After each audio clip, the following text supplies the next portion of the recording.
ஞானானந்தமயம் தேவம் நிர்மலஸ்படிகாகிருதிம் ஆதாரம் சர்வ வித்யானாமயக்ரீவம் பாஸ்மகே. நேயர்கள் அனைவருக்கும் அஸ்ட்ரோ கேஎஸ்ஐயங்காரின் பணிவான நமஸ்காரங்கள். குரு பெயர்ச்சி. வருட கிரகமான குரு ஒரு ராசியிலிருந்து அடுத்த ராசிக்கு செல்வதற்கு ஒரு வருடம் சுமாராக ஆறுது. அதாவது 13 மாதங்கள் ஆகும். இந்த வருஷம் பார்த்தாலேயானால் குரு பகவான் மிதுன ராசியிலிருந்து கடக ராசிக்கு போகிறார். என்றைக்கு போகிறார்? 26/5/2026 20/10/2026 வரலாம். கிட்டத்தட்ட 5 மாதம்தான் இந்த வருஷம் இருக்க போகிறார் இந்த கடக ராசியில். குரு பகவான் என்று சொன்னாலே அவர் அதீத சுபர். அவர் பார்த்த இடம் மிகப்பெரிய ஏற்றத்தை கொடுக்கும், இருக்கிற இடமும் மிகப்பெரிய ஏற்றத்தை கொடுக்கும். குரு பகவான் பார்த்தாலும் சரி இருந்தாலும் சரி அந்த இடம் மிகப்பெரிய வளமை பெறும், ஏற்றம் பெறும். அதனால் குரு பகவான் லக்னத்திலே இருந்தார்னா திக்பலம்னு சொல்லக்கூடியது. அதனால் எந்த லக்னமாக இருந்தாலும் குரு பகவான் லக்னத்தில் இருப்பாரேயானால் அவர் நேர்மையானவராக இருக்கக்கூடிய வாய்ப்புகள் மிகவும் அதிகம். சரி, குரு பகவானை பொறுத்தவரையிலும் வேறு என்ன செய்யலாம், வேறு என்னென்னலாம் பார்க்கலாம் அப்படின்னு பார்த்தோம்னா, குருவினுடைய காரகத்துவம் என்ன அப்படின்னு பார்க்கும்பொழுது, குருவினுடைய காரகத்துவம் புத்திர காரகன்னு சொல்லக்கூடியவர். புத்திர காரகன்னா குழந்தை பிராப்திக்கு குருவினுடைய பார்வை மிகவும் அவசியம். 5ஆம் அதிபதி 5ஆம் இடத்தின் அதாவது 5ஆம் இடம் 5ஆம் இடத்தின் அதிபதி மற்றும் குரு, இந்த 3 கிரகங்களையும் எடுத்து தான் புத்திர ஸ்தானம், புத்திர ஸ்தானாதிபதி, புத்திர காரகன்னு சொல்லக்கூடிய குருவையும் எடுத்து தான் பார்க்கணும்.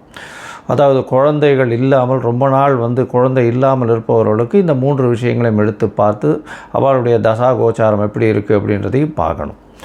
சரி, புத்திரக்காரகன் தவிர வேறு என்ன அப்படின்னா தனக்காரகன்னு சொல்லக்கூடியவர். அதாவது பணம் வரணும் அப்படின்னா, நிறைய பணம் சேமித்து வச்சுருக்கணும் அப்படின்னா குரு பகவான் அவருடைய கடாட்சம் இருக்கணும். எந்த ஒரு விஷயத்திலும் பார்த்தாலேயானால் பணம் அதிகமாக சேர்க்கணும் அப்படின்னா குரு இருக்கணும். செலவு பண்ணணும், சந்தோஷமாக இருக்கணும், அனுபவிக்கணும்னா சுக்கிரன் நல்லபடியாக இருக்கணும். அப்படி இருந்தால் தான் உங்களுக்கு அந்த பணத்தை அதீதமாக செலவு பண்ணுவோம். அதனால தான் பார்த்தேன்னா ஒருத்தர் பணத்தை நிறைய சேர்ப்பார், அவருடைய அடுத்த ஜென்ரேஷனில் பணத்தை அதிகமாக செலவு பண்ணுவார். ஏன்னா அவருக்கு குரு ரொம்ப ஸ்ட்ராங்காக இருக்கும், இவருக்கு சுக்கிரன் ஸ்ட்ராங்காக இருக்கும். அதனால் எல்லா விதமான உலக இயல் வாழ்க்கைகளில் இருக்கக்கூடிய எல்லா விதமான இன்பங்களையும் அவர் சந்தோஷமாக ஏற்று பண்ணுவார். அதாவது சுக்கிரன் அதிகமாக ரொம்ப ஸ்ட்ராங்காக இருந்தால்தான். சரி, குரு பகவான் நேர்மையானவராக இருக்கக்கூடிய வாய்ப்புகள் அதிகமாக இருக்கும். ஏன்னா கற்பது, கற்றுக் கொடுப்பது, கற்பிப்பது இதுதான் அவருடைய தொழிலே. அதை தவிர பார்த்தாலேனால் எல்லாருக்கும் சொல்லிக் கொடுக்குறது. அதனால் சொல்லிக் கொடுக்குறதுன்னா இப்போ என்ன சொல்கிறதுனா நாலேஜ் ட்ரான்ஸ்ஃபர்னு சொல்லுவோம், கேடி அப்படின்னு சொல்லக்கூடியது. அதே மாதிரி ஹெச்ஆர் அப்படின்னு சொல்லக்கூடியது, அட்மினிஸ்ட்ரேட்டிவ் இன்சார்ஜ், இந்த மாதிரியான விஷயங்களை சொல்லக்கூடியவர். அதே மாதிரி தங்கம் அப்படின்னு சொல்லணும்னாலே குருவுக்கு உண்டான ஒரு மெட்டல்னு சொல்லக்கூடியது தங்கம், தங்க ஆபரணங்கள். அதாவது எப்படி சொல்லணும்னா, தங்கத்தை ஆபரணங்களாக பண்ணி ரொம்ப நகாசு வேலைகள்லாம் பார்த்தா அதில் சுக்கிரன் இருக்கும். ஆனால் அது பொதுவான தங்கம் அப்படின்னு அந்த மஞ்சள் நிறத்தோடு இருக்கக்கூடிய ஒரு தங்கம் அப்படின்னு வச்சேன்னா அந்த தங்கத்தினுடைய வெயிட்டு, தங்கத்தினுடைய இதுவை பார்த்தாலேயானால் குருவினுடைய ஆற்றல் இருக்கும்.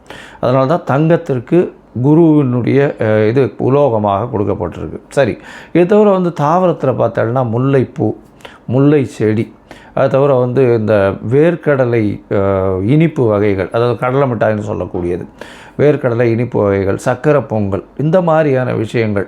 அது தவிர பார்த்தாலேயானால் இந்த குரு பகவானுக்கு உண்டான மஞ்சள் மூக்கு கடலை, வெள்ளை மூக்கு கடலை, கருப்பு மூக்கு கடலைன்னு இந்த குரு பகவானுக்கே சுண்டல் போடுவோம். அது தவிர மஞ்சள் துணி, இது எல்லாமே குரு பகவானை சொல்லக்கூடிய விஷயம். குரு எல்லாவற்றிற்கும், அதாவது தேவர்கள் எல்லாருக்குமே அவர் தான் குரு. அதனால் இந்த குரு பகவான் எந்த கிரகத்தை பார்த்தாலும் குருவுக்கே எல்லா விஷயங்களிலும் அதிகாரம் உண்டு. அதனால் எந்த ஒரு தீய கிரகத்தை பார்த்தாலும் அவரும் கட்டுப்பாட்டில் வருவார். அதாவது தீய கிரகம்னு சொல்லக்கூடியது சூரியன், செவ்வாய், அதை தவிர ராகு, கேது, சனி வாழெல்லாம் சொல்கிறோம். இந்த கிரகங்களை பார்த்தாரேயானால் அந்த கிரகங்கள் சுபப்படக்கூடிய வாய்ப்புகள் மிகவும் அதிகம். எந்த இடத்தில் இருந்தாலும் இந்த துர்கிரகங்கள் குருவின் பார்வையினால் சுபப்படக்கூடிய வாய்ப்புகள் மிகவும் அதிகமாக இருக்கும்.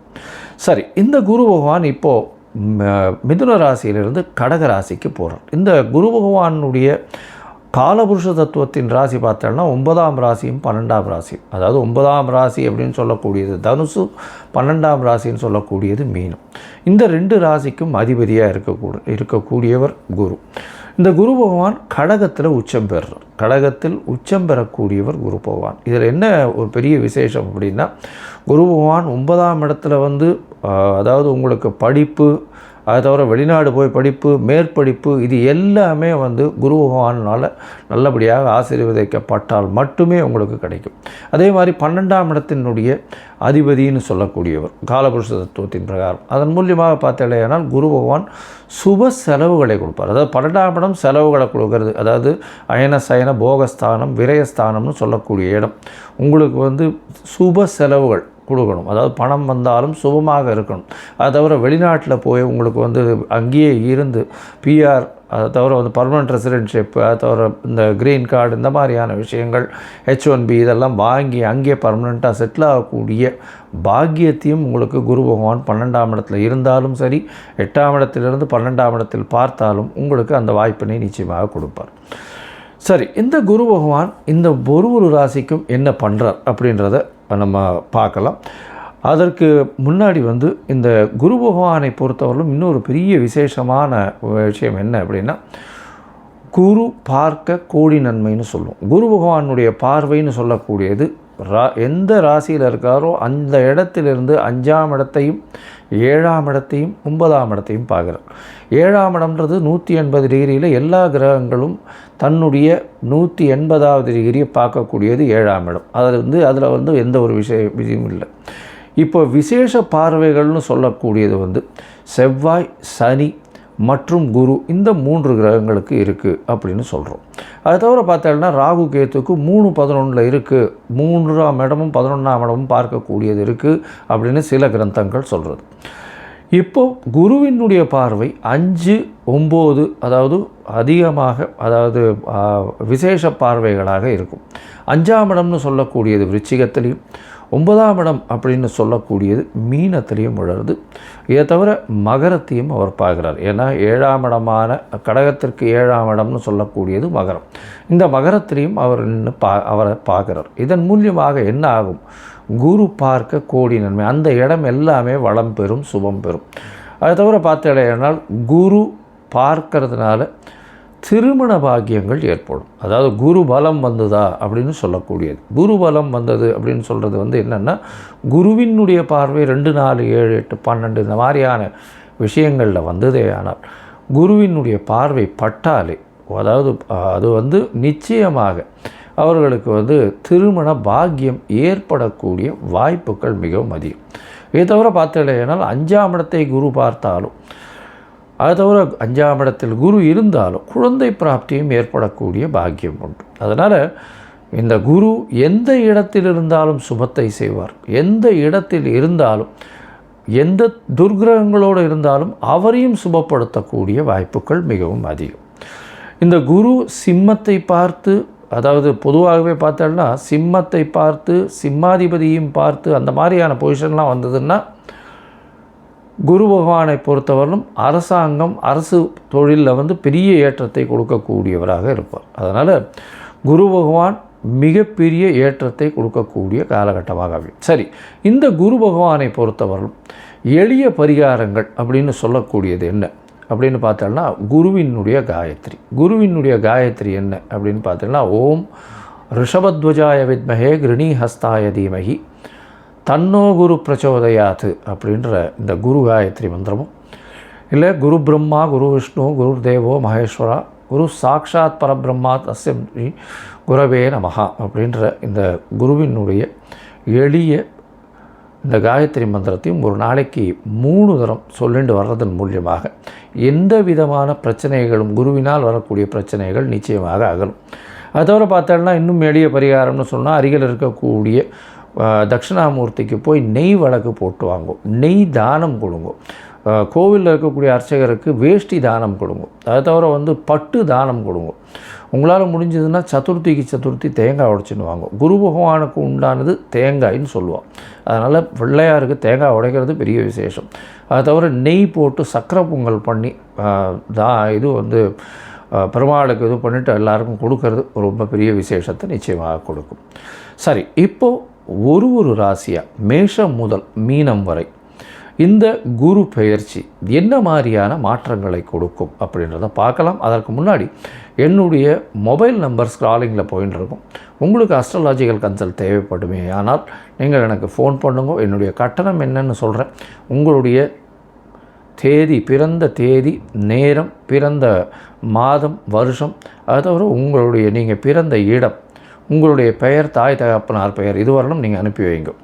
இதை அனுப்பிச்சி வச்சோடனே உங்களுடைய ஜாதகத்தை போட்டுவிட்டு அதுக்கப்புறம் உங்களுக்கு அப்பாயின்மெண்ட்டு கொடுத்து உங்களுக்குன்னு டைம் ஒதுக்கி நான் உங்களுடைய பிரச்சனைகள் என்னன்றதை இது பண்ணி உங்களுடைய தசாபுக்திகள் இப்போ இருக்கக்கூடிய கோச்சாரங்கள் எப்படி இருக்குன்றதை வலுவாக இருக்கான்றதை பார்த்து உங்களுடைய பிரச்சனைகள் எந்த அளவுக்கு சுமூகமாக தீரும்ன்றது சொல்கிறேன். ஏன்னா இப்போ ராசி சந்தி, லக்ன சந்தி இதெல்லாம் ரொம்ப அதிகமாக இருக்குது. 50 வயசில் இருப்பா, அவளுக்கு ரிஷபராசியாக மிதுன ராசியானே தெரியாது. மிருகசீர நட்சத்திரம்னு சொல்லிட்டு இருப்பா, 2வது பாதம் 3வது பாதம் மாற்றி மாற்றி சொல்லிட்டு இருப்பா. அதே மாதிரி விசாகம் சொல்லிட்டு இருப்பா. துலாமாக இருக்குமா இல்லைன்னா இது விருச்சிகமாக இருக்குமான்னு தெரியாது. அதனால் கண்டிப்பாக ஜாதகத்தை போட்டு அதில் சந்தி இருக்கான்னு பார்த்துட்டு அதுக்கப்புறம் தான் உங்களுக்கு நான் அப்பாயின்மெண்ட் தர முடியும். சரி, இப்போ மேஷம் முதல் மீனம் வரை குரு பெயர்ச்சி பலன்கள் எப்படி இருக்குன்னு பார்க்கலாம். மீனம், பூரட்டாதி, உத்திரட்டாதி, ரேவதி இந்த 3 நட்சத்திரம் 9 பாதங்களை கொண்ட ராசி. ராசியின் அதிபதினு சொல்லக்கூடியவர் குரு. ராசிக்கு 5ஆம் இடத்துல உச்சம் பெற்று போயிருக்கார். இந்த குரு பகவான் மீன ராசிக்காரர்களுக்கு 5ஆம் இடத்துல உச்சம் பெறுறது அந்த அளவு விசேஷத்தை கொடுக்காது. குழந்தைகள் மூலியமாக அவர்களுக்கு தனம் கிடைக்கும். ஆனால் அவர்களுடைய பர்சனல் லெவல்ஸ் ரொம்ப அடிபட்டு போகும். குரு உங்களுடைய ராசியை பார்க்குறார். இருந்தாலும் குரு பகவான் சனி உங்களுடைய ராசியிலே இருக்கார். உங்களுடைய ராசியில் சனி 7.5 சனி நடக்கிறது, ஜென்ம சனி நடக்கிறது. உடல் நலத்தில் பிரச்சனை வரும், மனக்குழப்பங்கள் அதிகம், தீர்க்கமான சிந்தனைகள் எடுக்க முடியாமல் இவ்வளோ நாள் திணற இருப்பீங்க. இப்போ குருவின் பார்வை உங்களுக்கு தீர்க்கமான சிந்தனையை கொடுக்கும். எடுத்த காரியங்களில் வெற்றியை கொடுக்கக்கூடிய வாய்ப்பு இருப்பினும் உடல் நிலையில் சற்று பின்னடைவு இருந்தே தீரும். ஜாகிரதையாக இருக்கிறது நல்லது. வண்டி வாகனங்களில் போகும்போது ஜாகிரதையாக இருக்கிறது நல்லது. சரி, குருவின் பார்வை இருக்குது அப்படின்னும் பொழுது எடுத்த காரியங்களில் வெற்றி கிடைக்கக்கூடிய வாய்ப்பு உண்டு. உங்களுக்கு இவ்வளோ நாளாக ஒரு அந்தஸ்து கௌரவத்திலலாம் பிரச்சனை இருந்தது. அது சற்று கலங்கப்பட்டு இருந்திருக்கும். இப்போ சற்று பெட்டராக இருக்கும். எப்போது அப்படின்னா 26/5/2026 20/10/2026 வரை உண்டான காலகட்டத்தில் நல்லபடியாக இருக்கக்கூடிய வாய்ப்புகள் நிச்சயமாக உண்டு. 5ஆம் இடத்தில் இருக்கக்கூடிய குரு பகவான் உங்களுக்கு புத்திர ஸ்தானத்தில் போய் இருக்கிறதுனால, குருவே புத்திர காரகனாக இருக்கிறதுனால குழந்தை பிராப்தியை கொடுக்கக்கூடிய வாய்ப்புகள் நிச்சயமாக உண்டு. உங்களுடைய ராசிக்கு 5ஆம் இடம் பதவி, புகழ், அந்தஸ்து, கௌரவத்தையும் ஏற்றக்கூடிய வாய்ப்புகள் நிச்சயமாக இருக்கும். இவ்வளோ நாளாக உங்களுடைய புகழ், அந்தஸ்து, கௌரவம் சற்று கம்மியாக இருந்திருக்கும், இல்லைன்னா கொஞ்சம் பிரச்சனைகளில் இருந்திருக்கும். இப்போ உங்களுக்கு அது நிச்சயமாக நல்லபடியாக வரக்கூடிய வாய்ப்புகள் உண்டு. அது தவிர உங்களுக்கு மேற்படிப்பு கல்வி கிடைக்கக்கூடிய வாய்ப்புகள் உண்டு. குழந்தைகள் மூலியமாக பெருமை கிடைக்கக்கூடிய வாய்ப்புகள் உண்டு. குழந்தை பிராப்தி ஏற்படக்கூடிய பாக்கியங்கள் நிச்சயமாக கிடைக்கும். உங்களுடைய ராசிக்கு 5ஆம் இடத்தில் இருக்கக்கூடிய குரு பகவான் உங்களுடைய ராசிக்கு 9ஆம் இடத்தை பார்க்குறார். அது தவிர உங்களுடைய ராசிக்கு 11ஆம் இடத்தை பார்க்குறார். அது தவிர உங்களுடைய ராசியை பார்க்குறார். உங்களுடைய ராசிக்கு 9ஆம் இடத்தை பார்க்குறதுனால தந்தையின் மூலியமாக நல்ல உங்களுக்கு ஆதாயம் கிடைக்கக்கூடிய வாய்ப்பு, ஒற்றுமை கிடைக்கக்கூடிய வாய்ப்பு, பூர்வ ஜென்ம பலன்கள் நல்லபடியாக இருக்கும். மூதாதையர்களின் ஆசீர்வாதங்கள் இருக்கக்கூடிய காலகட்டமாக அமைய போகிறது. அது தவிர வெளிநாடு போய் படிக்கணும்னு நினச்சிட்டு இருக்கிறவர்களுக்கு கண்டிப்பாக வெளிநாடு போய் படிக்கக்கூடிய யோகத்தை இந்த காலத்தில் கொடுப்பார். ஏன்னா 7.5 சனி வேறு இருக்குது. அதனால் வீட்டை விட்டு வெளியில் பிரிஞ்சு போய் படிக்கிறதுன்றது நிச்சயமாகவே நல்லபடியாக இருக்கும். அதோடு பார்த்தாலும் உங்களுடைய ராசிக்கு 11ஆம் இடத்தை குரு பகவான் பார்க்குறார். 11ஆம் இடத்தை பார்க்குறதுனால 2வது திருமணத்திற்கு வாய்ப்புகள் நிச்சயமாக உண்டு. அதாவது 2வது திருமணத்துக்கு பார்த்துட்டு இருக்கிறவர்களுக்கு 2வது திருமணத்துக்கு உண்டான வாய்ப்புகளை இந்த காலத்தில் கொடுப்பார். தொழிலில் அதீதமான லாபங்கள் வரக்கூடிய வாய்ப்புகள் உண்டு. குருவே 11ஆம் இடத்தை பார்க்குறார். அதாவது தனக்காரகனே இது லாபஸ்தானத்தை பார்க்கறதுனால கண்டிப்பாக பெரிய ஏற்றம் கிடைக்கக்கூடிய வாய்ப்புகள் நிச்சயமாக உண்டு. மூத்த சகோதர சகோதரிகளோட மூலியமாக நல்ல ஒரு ஆதாயம் கிடைக்கக்கூடிய வாய்ப்புகள் இந்த காலகட்டத்தில் நிச்சயமாக அமையும். சரி, மொத்தத்தில் பார்க்கும்போது இந்த மீன ராசிக்காரர்களுக்கு நல்ல ஒரு ஏற்றமான காலம் இருந்தாலும் உடல் நிலையில் பின்னடைவு இருக்கத்தான் செய்யும். சனி பகவான் ஜென்ம சனியில் இருக்கிறதுனால மனக்குழப்பங்கள் சற்று அகலக்கூடிய வாய்ப்புகள் நிச்சயமாக உண்டு. குழந்தை பிராப்தி ஏற்படக்கூடிய பாக்கியம் உண்டு. உங்களுக்கு புதிய பதவி புகழ் அந்தஸ்து கௌரவம் வரக்கூடிய வாய்ப்பு, ஏற்கனவே பட்ட அடியிலேருந்து கொஞ்சம் வெளியில் வரக்கூடிய வாய்ப்புகள் இந்த காலகட்டத்தில் அமையும். உங்களுடைய ராசிக்கு பார்த்தாலேயானால் மூதாதையர்களின் ஆசீர்வாதங்கள் நல்லபடியாக இருக்கும்.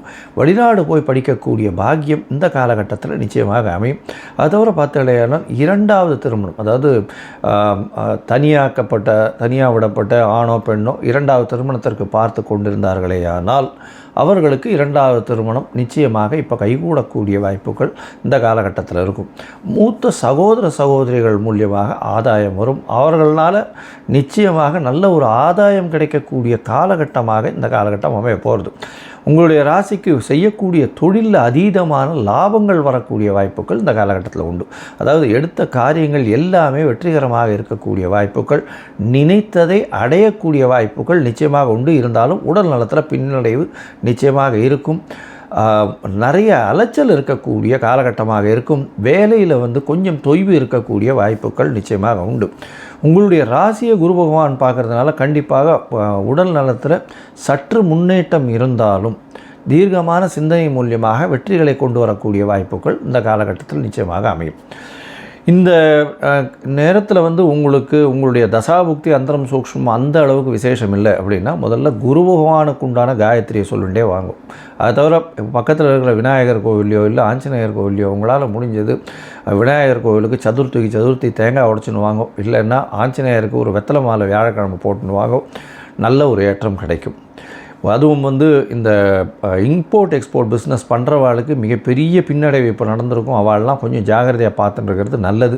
அது தவிர இந்த நாலேஜ் ட்ரான்ஸ்ஃபர், தங்கம் முதலீட்டாளர்கள் இவாளுக்கெல்லாம் கொஞ்சம் ஜாகிரதையாக இருக்கிறது நல்லது. அதை தவிர லா அண்ட் ஆர்டரில் இருக்கிறவங்க, ஜஸ்டிஸாக இருக்கிறவங்க, ஜட்ஜஸாக இருக்கிறவங்க இவங்களுக்கெல்லாம் இந்த காலகட்டத்தில் பெரிய தொல்லை நடந்திருக்கும். அவெல்லாம் கொஞ்சம் ஜாகிரதையாக இருக்கிறது ரொம்பவுமே நல்லது.